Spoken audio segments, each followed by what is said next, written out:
오늘 첫 번째 발제를 맡은 주훈 목사입니다. 발제 제목은 온 세대 예배를 통한 공동체 회복이고요. 이 제목을 듣는 것만으로도 어떤 내용인지 아마 아실 것 같은 것은 방금 우리 교육국장 김진환 목사님께서 설명해 주셨던 그 부분들을 담고 있는 원리적인 내용을 제가 이제부터 발제를 하려고 합니다. 여러분 가지고 계신 자료들을 함께 보시면서 저는 모든 부분을 다 읽지는 않겠고요. 중요한 부분들만 말씀드리도록 하겠습니다. 들어가며 한국교회는 2010년대를 접어들면서 본격적인 그 감소세가 더해졌습니다. 그리고 우리가 모두가 아는 바와 같이 2019년 또 시작된 코로나 팬데믹 사태를 정점으로 더 그 경향이 커지게 되었습니다. 현 시점에 확인되는 그 통계를 보게 되면 가장 급감한 세대가 어디인가 보게 되면 20대 그리고 30대, 40대 그렇게 이어지는 거 볼 수가 있습니다. 뿐만 아니라 가나안 성도가 많이 늘어났죠. 가나안 성도가 몇 년 사이에 2.5배가 증가했다. 그러니까 코로나 시기에 더 증가했겠죠. 그런데 우리가 얘기하는 그 교회에 나가지 않는, 내가 그리스도인입니다 라고 말하면서도 교회에 나가지 않는 가나안 성도 4명 중에 그리스도인 4명 중에 1명은 가나안 성도고, 가나안 성도의 절반이 20대입니다. 45%. 그리고 그 다음이 30대, 그 다음이 40대라는 것이죠. 다시 말하자면 이것은 지난 20년간 교회학교의 교육을 받아온, 교회학교를 통해 자라온 20대, 30대, 40대가 가나안 성도의 대부분을 차지하고 있다라는 내용이죠. 그래서 10년 동안 20대에서 40대 개신교인 절반이 감소한 결과를 우리는 보고 있습니다. 이건 우리만의 문제는 아니고요. 우리보다 먼저 이런 상황을 맞이했던 것은 우리 한국교회가 큰 영향을 받고 있는 미국교회의 상황을 보면 우리는 알 수가 있습니다. 미국교회가 우리보다 먼저 이러한 세대, 다음 세대 감소에 큰 문제를 직면하게 됐고, 그들이 대안으로 내세웠던 것이 크게 2가지가 있습니다. 첫 번째는 여러분 자료에 보시는 바로 D6 운동, 듀터로노미 6, 신명기 6장 운동이라는 것이죠.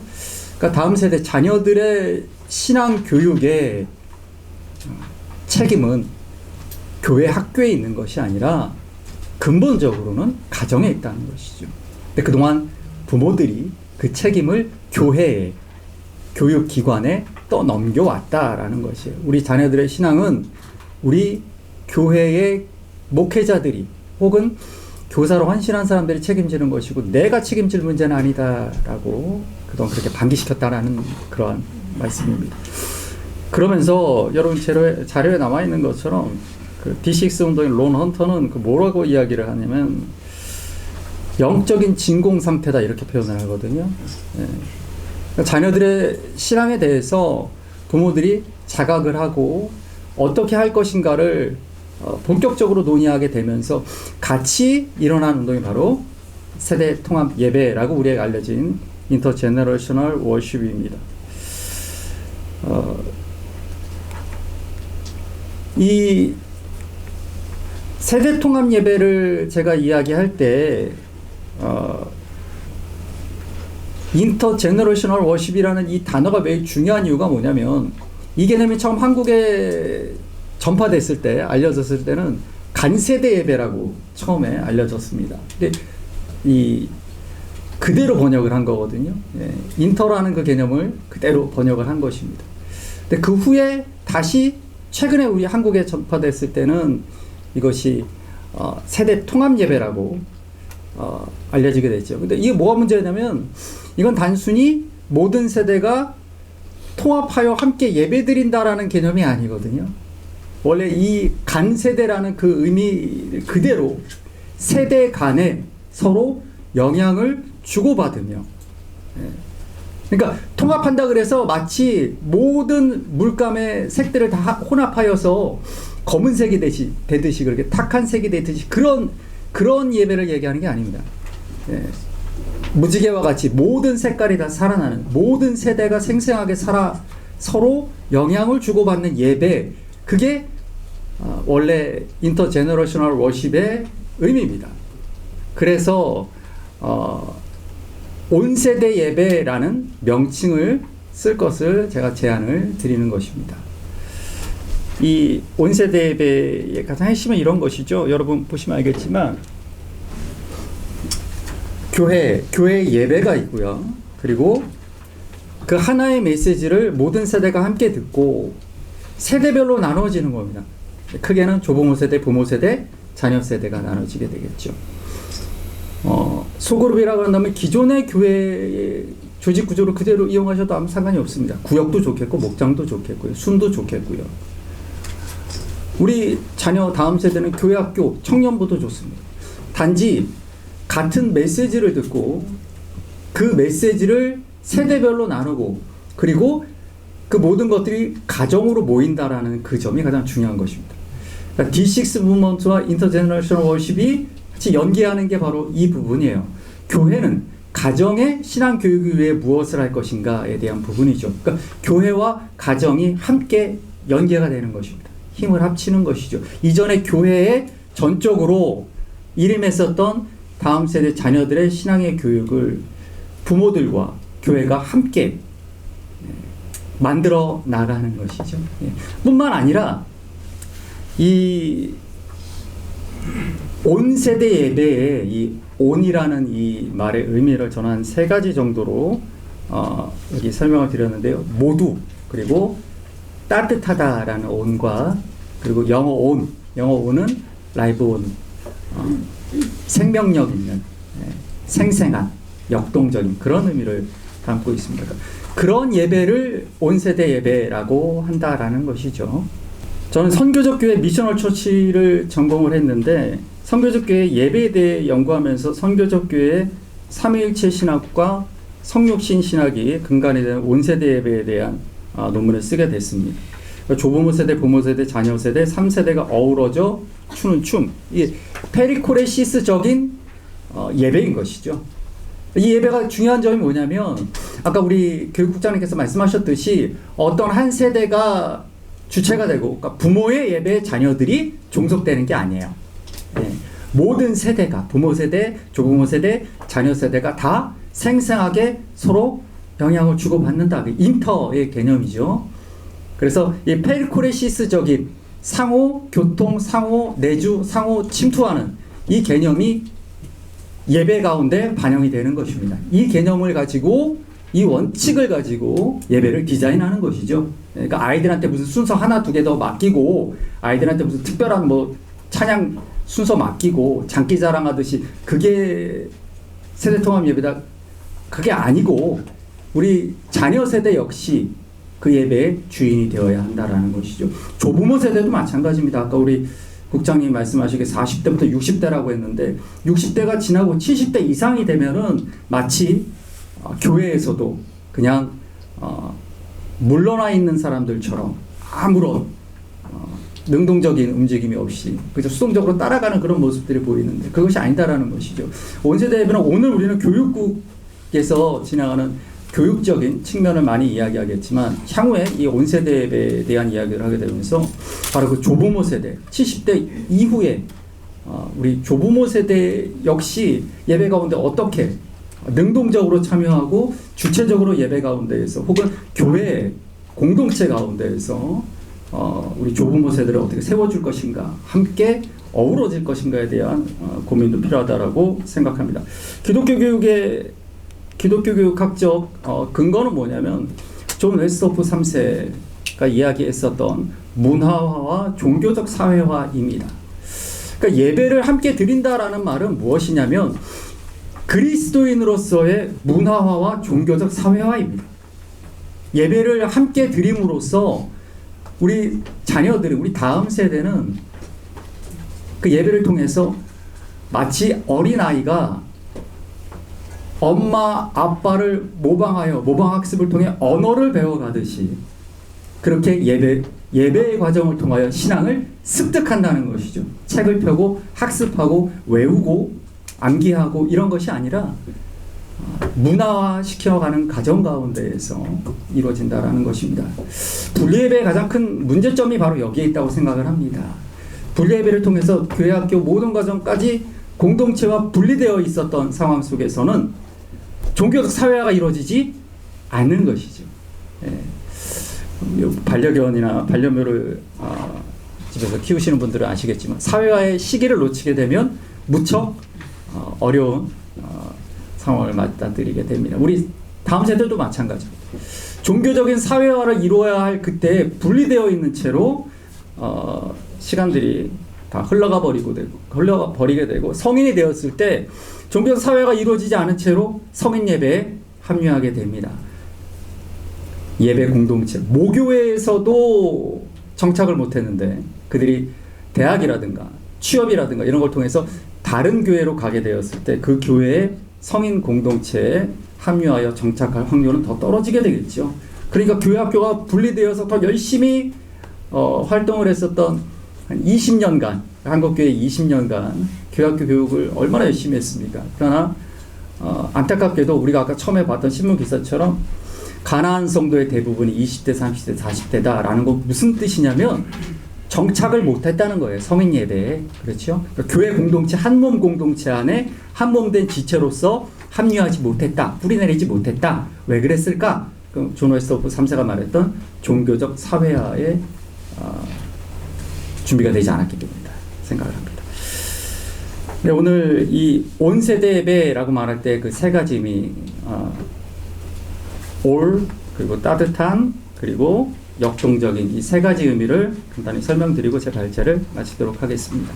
그러니까 첫 번째는 온입니다. 올, 모두, 대동. 이 어떤 의미에서 함께, 모두 함께 한다라는 그 개념은 우리가 작은 교회는 어쩔 수 없이 같이 다 예배 드리는 거 아닙니까? 라고 생각하실 수가 있어요.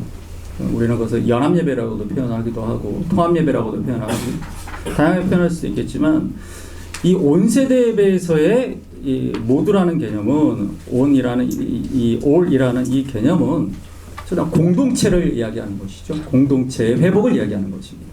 성경에서 하나님 나라의 백성, 하나님의 백성들은 모두 하나님 앞에 공동체로 섰다라는 것이죠. 하나님이 개인을 부를 때도 있지만 늘 공동체를 위해 부르셨다라는 것을 우리는 알 수가 있습니다. 그런데 지금 한국교회는 미국교회의 영향 가운데에서 미국교회의 개인주의, 수비주의적 영향이 한국교회 안에 들어와 있죠. 그래서 개인주의적 신앙생활을 보이는 것이 어떤 주류적인 양태다라는 것입니다. 그래서 주일 성수한다 그래서 가서 교회 가서 예배만 드리고 내 신앙을 위해서 돌아온다라는 것인데 그것이 아니고 온세대 예배가 이야기하는 것은 약화된 교회 공동체 의식을 회복시키고 하나 되게 하시는 하나님의 몸으로서 그리고 사도로 부르신 교회의 본질을 회복하는 그 의미에서의 온세대 예배다라는 말씀입니다. 어린이들과 함께 예배드리면 시끄럽고 그래서 내가 조용하게 하나님께 예배드리고 싶은데 내가 내 은혜를 받지 못하고 내 신앙의 문제가 된다라고 말하는 그것 자체가 바로 그 개인주의적 신앙을 이야기하는 것입니다. 교회 공동체 안에서 우리 다음 세대를 신앙을 전수하여 하나님의 일꾼으로 하나님 나라의 백성으로 이끌어 키워나가야 될 그 책임이 교회 공동체에 있다라는 것을 우리가 분명히 깨달아야 될 줄 믿습니다. 두 번째는 따뜻한 의미입니다. 온세대 예배의 두 번째 의미는 따뜻함인데요.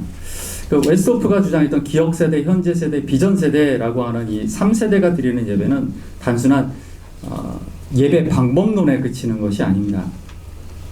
아까 페리코레시스적 예배라고 한다는 것은 수직적인, 권위적인, 계급적인 그런 교회 구조 안에서 드려지던 그런 예배를 개방적이고 열려있고 환대가 있는 그리고 배려가 있는 예배로 바꿔나간다는 것이죠. 그리고 성육신 신학, 우리가 케노시스 지금 대림절 기간인데요. 자기 비움의 그 신학이 이 온세대 예배에 굉장히 중요합니다. 말씀하셨던 것처럼 지금까지 예배를 주도하였던 그 세대들이 자기의 자리들을 내어 주어야 한다는 것이죠. 예수 그리스도의 자기 비움이 예배 가운데 들어가 있어야 합니다. 그래서 다른 세대들이 지금까지 주도적이지 못했던 세대들이 주체적으로 그 예배에 참여할 수 있어야 한다라는 것입니다. 그래서 제가 저희 교회입니다. 부산로의 주원교회 예배의 모습이고요. 네. 찬양팀이라든가 성가대라든가 예배위원이라든가 그 예배 모든 부분에 있어서 모든 세대가 함께 동일하게 동등하게 참여합니다. 어른들의 예배에 우리가 온 게 아니에요. 우리 아이들의 입장에서는 우리 아이들의 예배인 것이죠. 주체적으로 맞이하게 됩니다. 세 번째는 온이라는 뜻입니다. 온 세대의 온이 가지고 있는 마지막 의미는 역동성, 라이브 온입니다. 존 웨스터프 3세는 신앙의 양육이 일어나려면 교회 안에 있는 세 개의 세대 사이에 상호작용이 일어나야 한다라고 말합니다. 제1세대는 미래를 향한 환상과 꿈에 사는 세대, 제2세대는 현재에 사는 세대, 제3세대는 과거의 기억에 사는 세대죠. 이 세 세대가 독자적으로 고유의 기능을 발휘하며 상호적으로 영향력을 미칠 수 있어야 한다라는 것입니다. 그러니까 각 세대에게 자리를 줌으로써 각 세대가 그 예배 가운데에서 주체적으로 서로 아까 우리 페리코리시스처럼 상호 내주, 상호 침투, 상호 교통하는 그러한 역동성이 있는 예배를 말하고 있는 것입니다. 저희 교회 같은 경우는 실제적으로 예배 후에 아까 그 보여드렸던 표처럼 목장이라는 이름으로 서로 나누어지게 됩니다. 저희는 교회 학교라고 부르지 않고요. 우리 학생들은 또 우리 자녀들은 목장, 비전 목장이라는 이름으로 모이게 됩니다. 설교 메시지를 세대별로 나눠줘서 그 세대에 맞춘 쉐어링이 있는 것이죠. 말씀을 어떻게 우리가 실천하며 살아갈 것인가에 대한 이야기들을 나누게 되고, 근데 이것이 아까 우리가 처음에 보여드렸던 것과 같이 교회에서 소그룹으로, 그리고 소그룹에서 최종적으로 가정으로 이어지게 되는 것입니다. 그래서 가정 십자가 만들기는 저희가 이제 이번 대림절 기간에 저희 교회에서 하고 있는 것입니다. 가정별로 십자가 만들기를 했는데요. 이것은 대림절의 의미를 이야기하면서 십자가 이야기를 하면서 소그룹에서도 그 의미를 나누고 다시 아빠 엄마가 나눴던 그 이야기 그리고 우리 자녀들이 나눴던 그 이야기를 가정에서 같이 나눕니다. 그리고 우리 가정이 함께 우리 가정의 십자가를 만들어서 우리 강단을 장식하자라고 해서 있는 거죠. 이것만 있는 건 아닙니다. 여러 가지 다양한 활동을 할 수 있겠죠. 근데 중요한 것은 무엇이냐면 바로 이 신앙을 주제로, 말씀을 주제로 가정의 예배를 드릴 수 있게 된다라는 것이죠. 그리고 이 가정의 피드백이 다시 교회로 돌아오고요. 다시 소그룹으로, 가정으로, 다시 교회로. 이러한 역동성과 생명력, 이런 유기적인 공동체로 나아갈 수 있게 만들어준다라는 것입니다. 네. 아까도 말씀드렸지만 상호 교통, 상호 내주, 상호 침투하는 이런 관계들은 부모가 자녀들에게 예배의 모습 속에서 모범을 보여주기 위하여 올바른 예배자로 서기 위해 부모가 더 노력을 하고 조부모는 먼저 신앙의 시간을 걸었었던 조부모 세대의 지혜를 나누기 위해, 그리고 우리 자녀들 세대는 또한 예배의 주체로 서 나가는 그런 과정을 통해서 그런 역동적인 움직임들이 이 예배 가운데 일어나리라 믿습니다. 오늘 이 자리는 총회 교육국 주간이기 때문에 자녀 세대와 부모 세대에 대한 이야기에 중점을 두었지만 고령화되어가는 한국교회에 있어 부모 세대를 어떻게 역동적이며 생명력 있는 공동체의 일원으로 세워나갈 것인가에 대한 부분도 향후 더 나누어지기를 소망합니다. 네, 이상 발제를 마치겠습니다.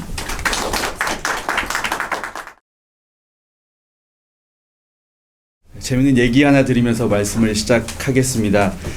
기자분들이 가셨음에도 불구하고 제 맥박이 지금 126 bpm을 뛰고 있습니다. 그래서 전문가가 아니다 보니까 네, 이런 부분들도 있고요. 그냥 먼저 고민하고 부딪힌 내용들을 좀 여러분들과 함께 나누려고 합니다. 표에서 볼 수 있듯이 온 세대 예배에 대한 필요성은 다들 느끼고 있는데 만족도는 굉장히 낮은 것을 보게 되죠. 온 세대 예배가 적합했다라는 것이 44%, 전반적인 만족도는 55%의 반응을 보이고 있습니다. 저는 8년 전에 거제도에서 개척을 했고요. 이런저런 상황들 때문에 어쩔 수 없이 이 연합 예배를 드려야 했었습니다. 그때 이제 모든 교인들의 바람이 뭐였냐면 어린이부 예배가 생기는 것이 모든 분들의 바람이었고요. 많은 작은 교회들의 바람도 이러할 것이라고 저는 생각을 합니다. 그런데 제가 이제 온세대 예배에 대한 내용들을 접하고 나서 느꼈던 것은 온세대 예배가 가지고 있는 장점이 분명히 있음에도 불구하고 어쩔 수 없는 상황으로 예배 드리는 것이 자녀들에게 미안함으로 느껴지는 것들이 우리 모두에게 있는 느낌일 거라는 생각이 들어요. 그런데 온세대 예배가 어쩔 수 없이 드리게 된다면 전 여기 표에 나와 있는 것처럼 만족도가 낮을 수밖에 없다. 그러나 우리가 온세대 예배가 어떠한 모습으로 드려져야 되는지에 대한, 그리고 온세대 예배를 통해서 무엇을 할 수 있는지에 대한 논의가 되어진다면 이것이 만족도가 이 정도 수준이 아니라 훨씬 더 높은 수준이 될 것이라고 저는 생각을 하게 됩니다. 그것을 하기 위해서는요, 우리가 무엇을 해야 되는가? 교회가 단계적인 스텝을 밟아야 된다라는 생각을 하게 됩니다. 아무런 준비 없이 온세대 예배 한 공간에 아이들과 예배를 드리게 된다면 아까 주은 목사님께서 말씀하셨던 것처럼 개인적인 성향을 가지고 있는 교인들이 너무 시끄럽다, 불편하다, 이전으로 돌아가고 싶다라는 이야기들이 나올 수밖에 없고요. 실제로 이러한 논의 과정을 제대로 거치지 않고 진행하게 되면 교인들도 떠나는 경우도 보게 됩니다. 우리가 그것을 하기 위해서는 비전을 공유해야 됩니다. 왜 우리가 온세대 예배를 드려야 하는지, 온세대 예배가 가지고 있는 장점은 무엇인지에 대해서 분명하게 교인들과 의견을 나누고 비전을 공유하는 시간을 가져야 되는데요. 먼저 성경 여러 부분을 보게 되면 각주에 넣어 있습니다. 여러 부분을 보면 원래 세대가 분리되어서 예배 드리는 모습은 찾을 수 없습니다. 원래 함께 드렸었고요. 초대교회 그리고 고대교회 공동체 모든 세대가 함께 드렸습니다. 그리고 16세기에도 함께 예배를 드렸습니다. 종교개혁 시기에도 함께 예배를 드렸고, 다만 특정 세대를 위한 신앙 훈련이 존재는 했지만 예배는 함께 드렸다라는 모습들을 보게 됩니다. 우리가 지금 이렇게 부서별로 나눠서 예배 드리는 것이 익숙해진 것은 18세기 주일학교 운동부터 시작된 것인 거죠. 그렇기 때문에 마치 이 세대별로 나눠서 드리는 엄숙하고 조용한 성인들만을 대상으로 하는 예배가 예배의 정통이다, 정통 예배다라는 그 인식을 깨는 것부터가 시작이라는 생각을 하게 됩니다. 그리고 이제 이 온세대 예배가 어떤 유익이 있는가에 대해서도 함께 나눠야 되는데요. 다 읽지는 않겠습니다만 모두에게 유익이 있죠. 아이들에게도 유익이 있고 부모들에게도 유익이 있다. 왜? 아이들은 보면서 배우고 부모는 모범이 되는 과정을 통하여서 자기의 신앙을 돌아보는 거죠. 옆에 아이가 있는데 어떻게 졸 수 있고 아이가 있는데 어떻게 핸드폰을 할 수 있겠습니까? 그러면서 부모도 예배에 집중하게 되고 집중하는 부모를 보면서 아이도 감동받게 되고, 부모가 예배 드리면서 손을 들고 기도하고 눈물 흘리며 찬양하는 모습이 아이들에게 감동이 되기 때문에 서로에게 영향을 주게 되고요. 아까 가나안 교인 이야기 나눴었는데 이러한 예배를 드린 아이들이 다른 곳에 가서도 성인이 돼서도 교회 구성원으로 남아있을 확률이 훨씬 더 높다라는 겁니다. 또한 이러한 경험들을 통하여서 교회의 공동체성을 회복해주는 모습들이 있다, 그런 유익들이 있다라는 것들에 대해서 교인들과 함께 이 의견을 나눌 수 있는 그런 시간들이 있어야 될 줄로 믿습니다. 그리고 이어서는요, 단계적인 활동을 진행하는 겁니다. 비전을 공유했다면 이것을 전면적으로 전폭적으로 하기보다는 계단적 스텝을 밟아가는 것이 더 좋다라는 생각을 하게 됩니다. 저희 교회 같은 경우에는 2024년에는 분기별 1회 이렇게 예배를 드렸고요. 내년에는 월 1회 온세대 예배를 준비하고 있습니다. 물론 그 예배는 이렇게 드리지만 가정에서 한 말씀으로 나눌 수 있도록 어린이부랑 성인 예배는 항상 동일한 복문으로 가고 있고요. 이게 어렵지 않은 것이 기장교제가 잘 되어 있기 때문에 그것만 활용하면 그 본문으로 어른 설교하고 어린이들은 따로 한다 해도 가정에서 충분히 같은 말씀으로 이야기할 수 있는, 신앙 훈련할 수 있는 것들이 될 수 있을 겁니다. 그리고 그 예전에 그 아이들과 어른들과의 갈등들이 있었습니다. 저희 교회 같은 경우에는 믿지 않는 부모님들 애들만 나오는 경우들이 있는데 그 아이들이 어른들을 보면서도 본체만치 않은 경우들이 있었고 제가 봐도 좀 심하다 싶을 정도로 떠드는 경우들이 있었어요. 그래서 그 아이들을 보면서 그 어른들끼리 저 없는 자리에서 쟤들 너무한다, 버릇없다, 제 부모는 뭐하냐, 막 이런 식의 이야기도 나왔다라는 것들을 듣게 되었죠. 그래서 이 온세대 예배를 드리기 이전에 이 세대 간에 있는 이 장벽을 무너뜨리는 것이 중요하다라는 생각을 하게 됐었고요. 그래서 2023년도 그 송구영신 예배 시간에 뒤에 이제 말씀 카드에 이렇게 아이들 이름과 기도 제목을 적었습니다. 그래서 동일한 말씀을 줬어요. 저는 말씀을 다른 걸 주는 것이 아니라 동일한 말씀을 주고 대신에 뒷면에 아이들의 이름과 기도 제목을 적었습니다. 그리고 2024년 첫 번째 예배 시간에 이 짝 된 아이들과 만나서 손을 잡고 기도하는 기도짝 행사를 했습니다.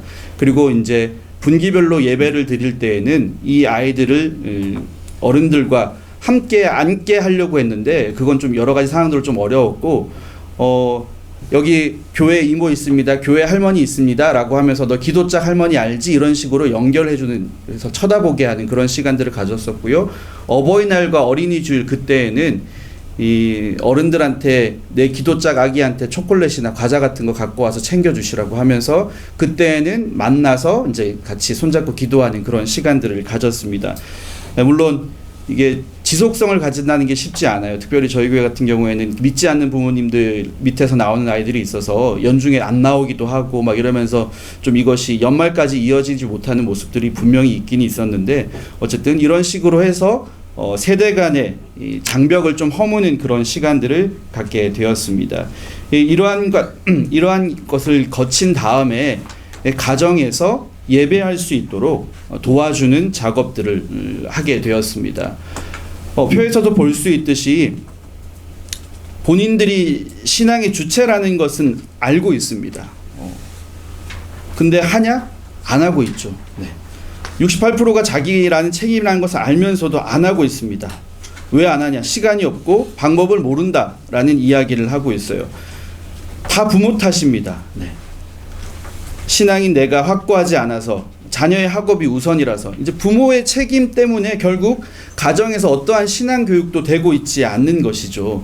또 하고 있는 사람들은 어떠하냐? 이런 것들을 보게 될 때에 50대, 40대, 30대 떨어질수록 자신들의 책임에 대해서 하고 있지 않는, 직무유기를 하고 있는 모습들을 보게 되죠. 대부분의 기장교회들 옆에는 큰 예장교회들이 붙어 있을 겁니다.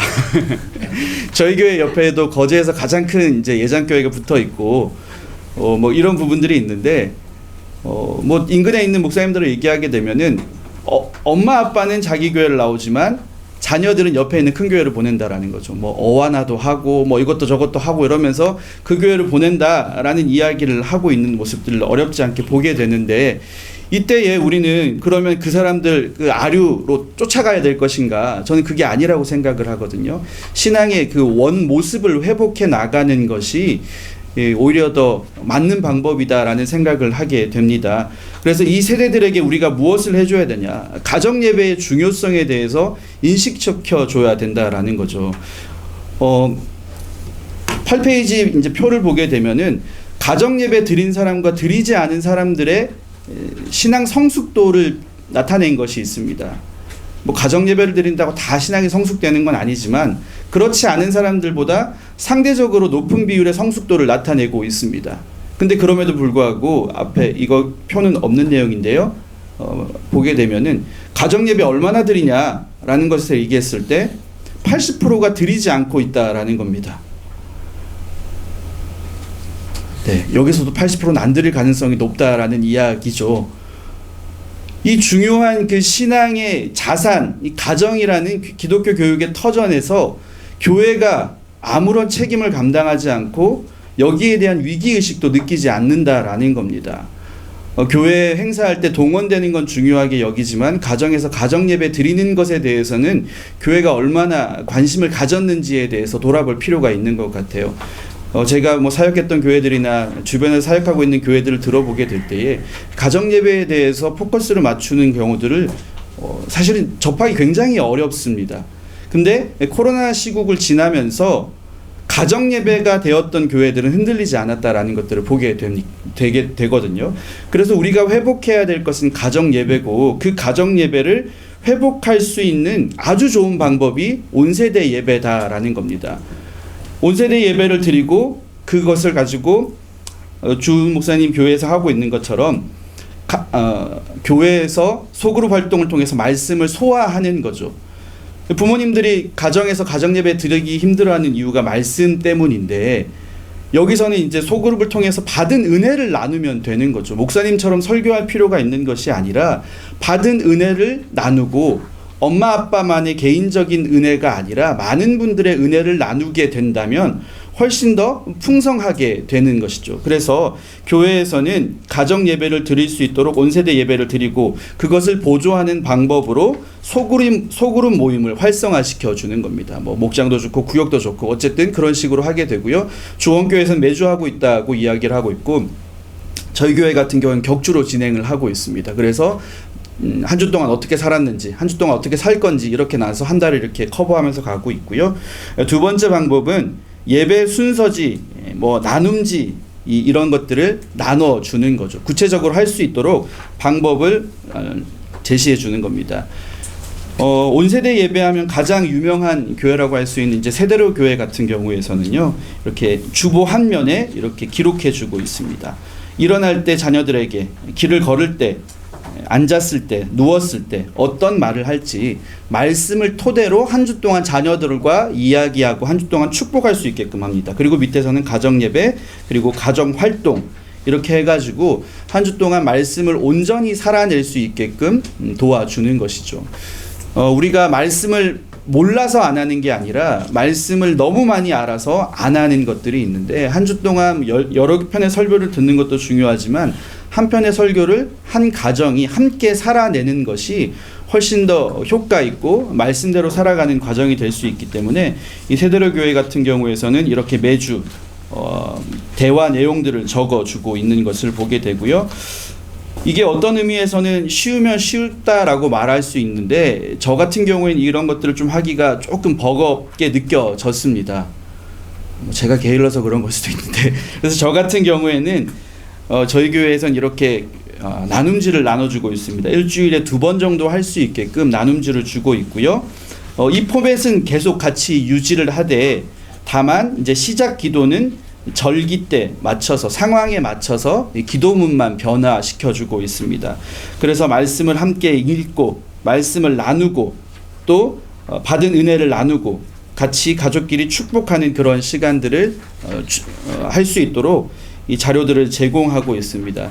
또 그리고 이제 말씀 주일 본문 같은 경우에는 뒤편에서 제가 이렇게 매주 말씀 카드를 나눠주고 있어요. 그래서 이번에 마태복음 25장 말씀인데, 이제 열처녀 비유 말씀을 이런 식으로 해가지고 2장으로 나눠주고 있거든요.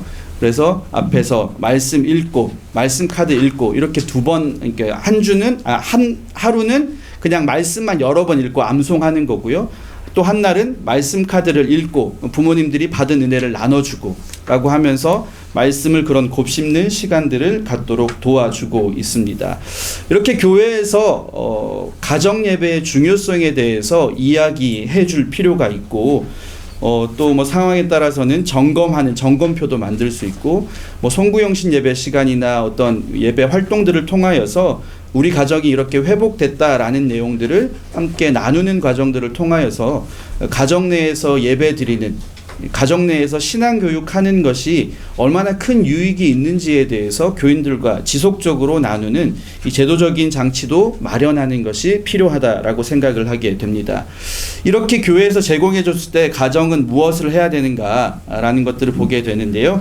그때 첫 번째로는 가정은 이 예배 전에 예배를 기대하고 준비하는 이 역할들을 해야 됩니다. 저희 아이가 이제 초등학교 5학년, 2학년인데요. 초등학교 가기 전에 비싼 책을 하나 샀습니다. 웅진에서 나오는 웅진 북클럽 책을 사게 됐는데, 거기 보게 되면은 유치원 아이가 초등학교를 가기 이전에 초등학교에 대한 두려움이 있기 때문에 초등학교에 가면은 뭐도 있고 이렇게 하면서 재미있게 풀어주는 책이 있는 걸 보았습니다. 예배도 마찬가지예요. 이 아이들이 익숙하지 않은 상황 속에서 그 어른 예배 딱 뗄론 갖다 놓게 되면은 굉장히 불편하고 두려움으로 오게 되고 지루함, 두려움으로 오게 돼서 교회 안 갈 수 있게 되기 때문에 부모님들은 교회에서 주보를 놔두고 뭐 토요일날 홈페이지에 올려주는 그런 교회들이 많이 있는데 그 주보를 미리 받아서 여기서 우리가 어떤 찬양을 부를 건지 함께 불러보고 말씀은 어떤 말씀을 들을 건지에 대해서 말씀도 함께 읽어보고 먼저 예배를 준비하는 과정이 필요하다라는 것이죠. 아이들은 들은 것 또 듣는다고 해서 지루해하지 않습니다. 적어도 초등학생들까지만 해도 아는 거 나오면 말하고 싶고 자랑하고 싶고 적극적으로 하는 모습들이 있기 때문에 가정에서 찬양 불러보고 말씀 읽어보는 것 굉장히 큰 의미가 있는 거고요. 또 가능하다면 이 찬양은 왜 부르는지, 교동문은 왜 하는지, 기도는 왜 하는지에 대한 이런 내용들도 부모가 설명해 줄 수 있다면, 아니면 교회에서 그런 것들을 요청해서 가정에서 그런 것들을 먼저 다루는 시간들이 분명히 필요할 겁니다. 그리고 예배 드리기 이전에 우리가 옷가짐은 어떻게 해야 되고 헌금은 어떻게 준비해야 되고 이런 것들 하나하나 자녀들과 함께 준비하는 거죠. 그래서 예전 어른들은 교회 가기 이전에 전날에 다리미질 하면서 와이셔츠 이렇게 하고 막 이런 모습들이 분명히 있었습니다. 뭐 그것이 율법적일 수도 있고 뭐 보여지기 싫을 수도 있는데 저는 그 다림질 하나도 의미가 있다라는 생각을 하게 돼요. 헌금도 이렇게 놓고 이제 1,000원짜리 이렇게 다리미질했던 그런 모습들 자체가 아이들한테 신앙적인 훈련이 될 수 있다라는 생각들을 하게 됩니다. 그래서 그런 모습들을 함께 하는 것이 중요하고, 그리고 가장 중요한 것은 이러한 행위를 하면서 자녀들과 함께 기도하는 것, 예배를 기도하게 할 때에 이 아이들이 예배 장소에 가서 불편하지 않고 두렵지 않게 될 수 있을 것 같습니다. 그리고 이후로는 이 아이들이 아까 제공했던 그 예배 순서지, 말씀 나눔지를 가지고 가정에서 함께 나누는 피드백 같은 그런 시간들을 갖는 것이 필요하다라는 겁니다. 요즘 바쁘죠. 모든 사람들이 다 바쁩니다. 그래서 시간을 정한다는 것이 굉장히 어렵고 못한다, 현실적으로 불가하다라는 이야기들을 하게 되는데 바쁘다는 것이 신앙훈련을 안 해도 된다는 면죄부는 아닙니다. 바쁠 때일수록 의무적으로 모이게 되면 그 의무가 훈련이 되고 훈련이 전심으로 하나님을 예배할 수 있는 것이 되기 때문에 어떤 책에서는 매일 하는 것이 맞다라는 이야기를 합니다. 저는 못하겠더라고요. 그래서 한 2번 정도로 제안을 하긴 했는데 가족회의를 통해서 그 날짜를 정하고 자녀들이 오든 오지 않든, 그리고 부모 중에 한 명이 회의가 있거나 뭐 회식이 있어서 못 오든 상관없이 그 시간은 지켜서 예배하는 것들을 하는 것 자체가 이제 가정 예배의 시작이라는 거죠. 그래서 득달같이 나와가지고 왜 오니 안 오니 언제 올 거니 이렇게 하는 것이 아니라 부모가 그 시간을 지키는 모습들, 사람의 구성과 상관없이, 구성원이 오느냐 안 오느냐에 상관없이 예배 드리는 것 자체가 시작이다, 예배 드리는 것 자체가 예배다라는 것을 이야기하고 있고요. 더불어서 중요한 것은 여기서 팁 같은 거 하나는, 가정 예배를 드릴 때 아이들의 부정적인 행동에 반응하고 질책하기보단 긍정적인 반응이 나올 수 있도록, 그리고 또 그 과정 가운데서 말씀을 단답형으로 확인하는 식의 행동을 하게 되면 이 자녀들은 수동적으로 말씀을 찾는 것에 익숙해지기 때문에 그냥 부모들이 자신들의 감정, 은혜를 나누고 아이들이 자발적으로 그 감정을 나눌 수 있을 때까지 기다려줘라라는 이야기를 하게 됩니다. 네. 그게 안 되면 부정적인 감정으로 예배 오는 것 자체가 불편해지기 때문에 가정은 편하고 행복한 곳이 돼야 되는데 가정 예배 때문에 불편한 곳이 되면 안 된다, 뭐 이런 얘기들을 하게 됩니다. 이러한 내용들은요, 이제 제가 책에서 본 내용들을 좀 이렇게 정리해 놨습니다. 그래서 12페이지에서는 이런 가정 예배 드릴 때 무엇을 주의해야 될지에 대해서 이제 기록을 해 놓았습니다.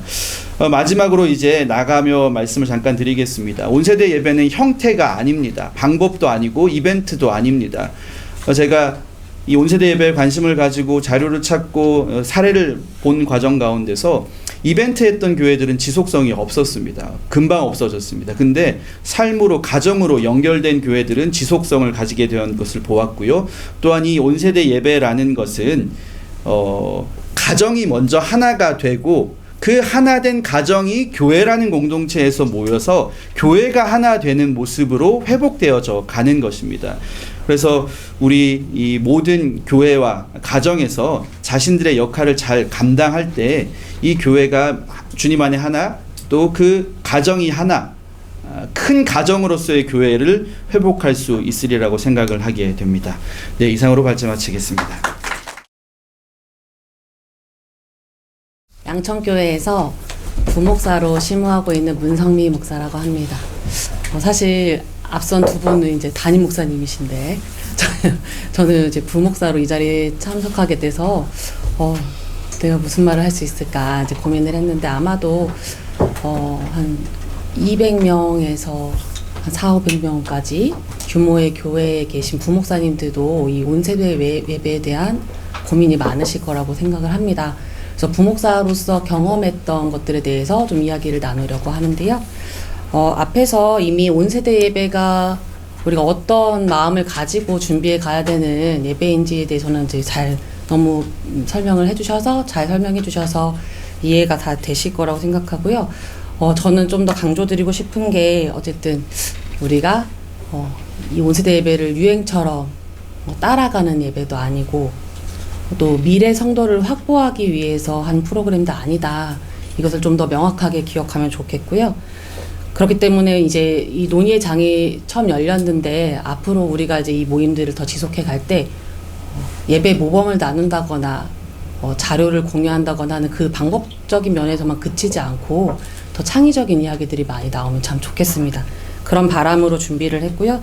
또 사실은 더 나아가서 바라는 거는 이 사회 속에서 3세대가 함께 어우러져 살아가는 공동체가 과연 얼마나 있을까라고 생각했을 때 저는 거의 교회가 유일하지 않을까라는 생각을 하거든요.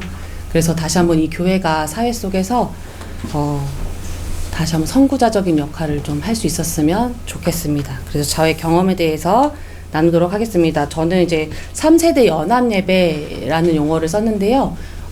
온세대 예배와 다르지 않습니다. 그런데 이 용어를 쓴 이유가, 제가 이제 경기도 용인에 있는 신세계교회에서 이제 부목사로 심우를 했는데, 이 교회는 일찍부터 3세대 연합예배에 대한 필요성을 생각하고 또 이렇게 준비해 왔거든요. 그래서 제가 이 익숙한 용어로 이 발제문에는 이제 설명을 드리려고 합니다.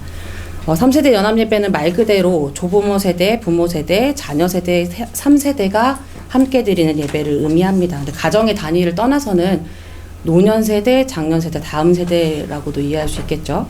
3세대 연합예배는 기본적으로 교회 공동체의 3세대가 함께 살아가고 있다라는 것을 인지하고 서로 소통하는 만남의 장이 될 수가 있습니다. 그래서 이 3세대 연합예배를 준비하기에 앞서서 예배가 교역자들이 열심히 준비해서 성도를 참여시키게 하는 그런 하나의 프로그램이 되지 않고, 성도 모두가 기쁨으로 동참할 수 있는 예배가 되기 위해서 선행되어야 할 것들이 있다라는 것을 저는 좀 더 강조드리고 싶어요. 3세대가 연결되는 것이 왜 중요한지에 대해서 먼저 3세대가 모두 공감을 해야 합니다. 부목사로서 심할 때 좀 안타까운 면들이 뭐냐면, 담임 목사님이 목회 철학을 가지고 계세요. 분명한 목회 철학들을 가지고 계시는데 사실 그게 교회 안에 성도 한 명 한 명에게 다 잘 흘러가는지는 의문이 항상 있었습니다. 그래서 이제 3세대 예배뿐만이 아니라 모든 목회 방향에서 담임 목사님의 그 목회 철학이 성도들에게까지 전달되지 않으면 이제 교회가 동력을 잃는다고 생각을 하거든요. 그래서 3세대 연합예배 또한 물론 담임 목사님이 강대상에서 모든 회중을 향해 선포되는 메시지로 그 중요성이 전달되어야 할 거고요. 부교육자들 또한 말씀을 전할 수 있는 그 기회에 같이 그것을 공감해주고 같이 이끌어주면 참 좋겠죠. 그 이후로는 당회와 목회자 그룹이 이제 이것을 어떻게 구체화할 수 있을지를 고민하는 겁니다.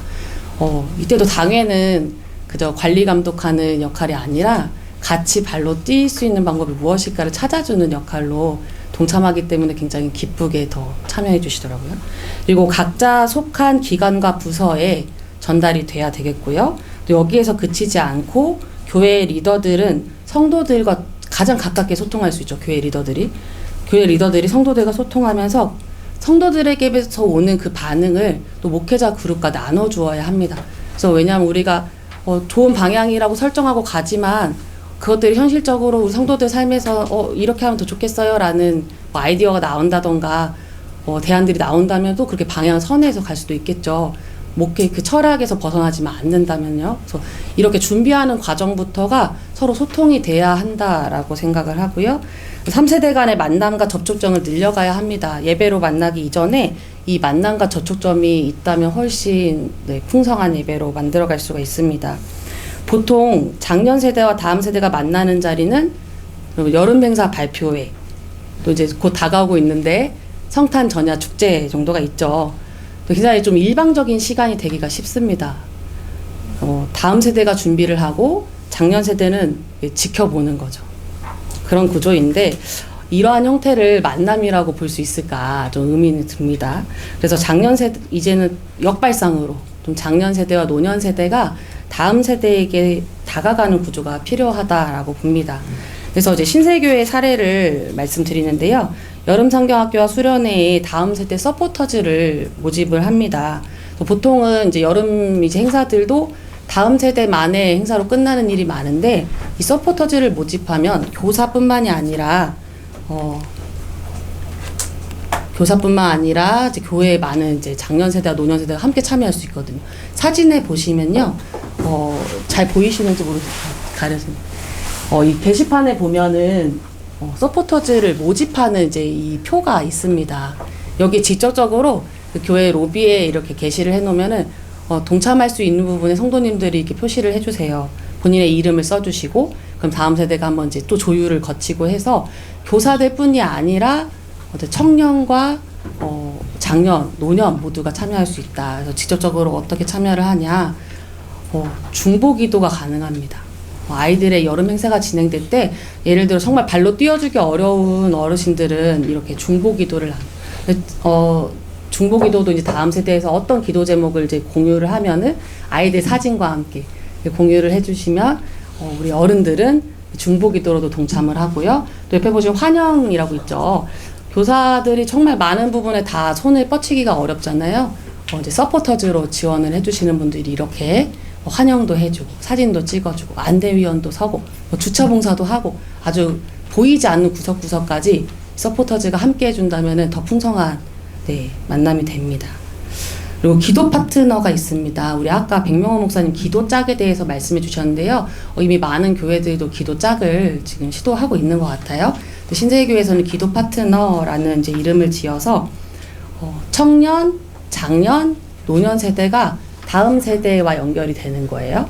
이것도 아까 그 바이블 슬러시 여름 행사 게시판에 이렇게 신청란 쓰는 것처럼 똑같이 마련을 해요. 근데 이제 기도 파트너는 제비뽑기를 통해서 다음 세대 아이들과 연결이 되고 그럼 이제 그걸 또 표로 만들어서 또 전달을 해드립니다. 그래서 이제 이렇게 만남이 이어집니다. 기도 파트너 만남의 날 이 장면인데요. 포토존을 마련해서 함께 사진을 찍기도 하고요. 또 이제 기도 파트너와의 만남 해가지고 유아부가 활동하는 것에 우리 작년 세대 기도 파트너가 함께 동참하는 그런 사진입니다. 또 기도 파트너 예배는 조금 후에 또 다시 말씀을 드릴 텐데요. 기도 파트너 같은 경우는 아까도 이제 백명 목사님 말씀하신 건 한번 만나서 기도해주고 연초에 그런 만남이 이어지는데 신세교회 같은 경우는 1년간 이 만남을 지속할 수 있는 이제 미션을 줍니다. 그래서 물론 매주 하긴 너무 어렵죠. 근데 한 달에 한 번이나 아니면 가정의 달, 또 절기가 돌아올 때 이럴 때 아주 간단해요. 미션은 너무 부담스럽지 않은 선에서 맛있는 걸 한번 사준다든지 만나서 손을 잡고 기도를 한번 해준다든지 아주 간단한 미션들을 하는데요. 그 미션 후에 이제 이렇게 예배로 연결이 됩니다. 그래서 이렇게 선행 과정들을 통해서 3세대 연합예배의 중요성과 필요성이 교회 곳곳에 잘 전달되면 각 세대가 기대감을 가지고 함께하는 예배를 준비합니다. 그래서 3세대 연합예배의 형태로는 성탄절 3세대 연합예배, 또 우리 방금 보셨던 기도 파트너와 함께 드리는 기도 파트너 예배, 또 신세교회는 매달 첫 주 토요일에는 온가족 새벽 기도회가 있습니다. 아마 교회들 월삭 기도회라고 해서 한 달에 첫날은 그 새벽 기도회 이제 모두가 동참하는 날로도 많이 하시는 걸로 알고 있는데요. 온가족 새벽기도회로 그렇게 드립니다. 성탄절 3세배 예배는, 연합예배는요, 기본적으로 예배위원을 유치부부터 노년까지 다양하게 세우고요. 담임 목사와 다음 세대 교역자가 같은 본문으로 각각 메시지를 전합니다. 그래서 예배 순서 예시는 이제 밑에 나와 있습니다. 네. 이렇게 예배 순서를 꼭 뭐 세대별로 맡아야만 연합예배냐 뭐 이런 생각도 할 수 있지만 굉장히 그 다른 때와 달리 예배 순서를 맡으신 분들이 더 떨리고 설레이는 마음으로 준비를 하시더라고요. 그래서 서로에게도 좋은 영향을 끼치고요. 찬양단 같은 경우도 이례적으로 만나는 게 아니라 준비하는 과정부터가 3세대가 함께 만날 수 있기 때문에 더욱 알찬 시간이 됩니다. 그리고 기도 파트너 예배는 우리 아까 사진 다시 보여드릴게요. 이렇게 찬양을 할 때 같이 율동을 해서 이제 보면은 기도 파트너가 짝을 이뤄서 같이 앉아 있는 모습이에요. 그래서 아이들이 좀 낯설어하지 않을까 염려도 했지만 굉장히 어른들이 따뜻하게 맞아주기 때문에 아이들이 더 즐거워하고 신나는 모습을 보여주고 저기 막 짝짝꿍도 하고 네. 기도도 이제 같이 준비를 하고요. 설교는 다음 세대 교역자들이 이렇게 좀 재미나게 아이들의 눈높이에 맞춰서 준비를 하고요. 중보기도 시간이 이제 서로를 향한 중보기도인데 이거는 기도등을 만들었더라고요. 그래서 올해 진행한 것 같아요. 이제 매년 진행을 하는데 올해는 또 이게 방식을 좀 달리해서 뭐 한 번은 같이 손을 잡고 안아주면서 기도를 했다면은 뭐 이렇게 다음에는 기도등을 만들어서 서로의 기도를 기록하고 간직할 수 있도록 해주는 것도 하나의 방법이겠죠. 네, 예배 예시들은 페이퍼를 통해서 보시면 좋을 것 같고요.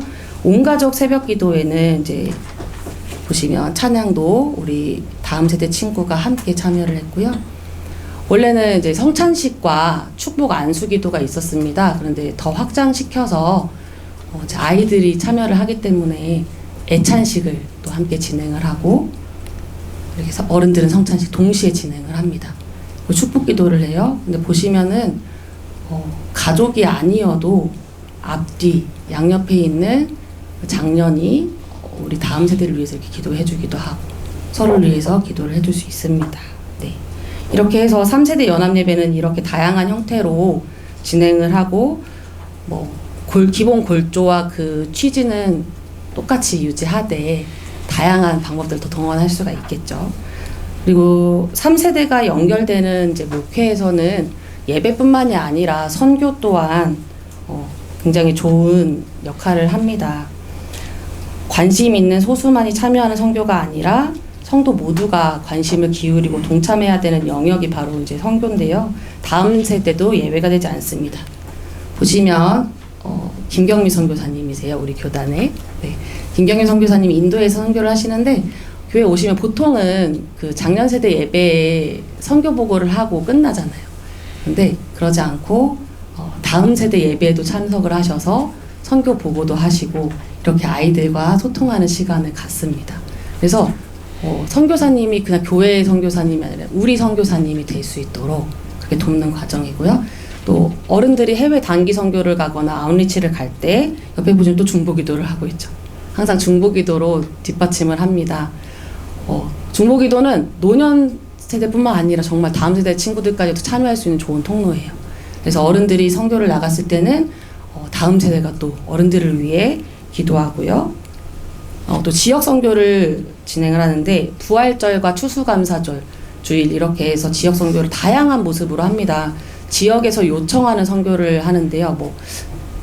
좀 어둡게 소외된 가정에 그 LED 등을 교체해주는 작업도 한 적이 있고요.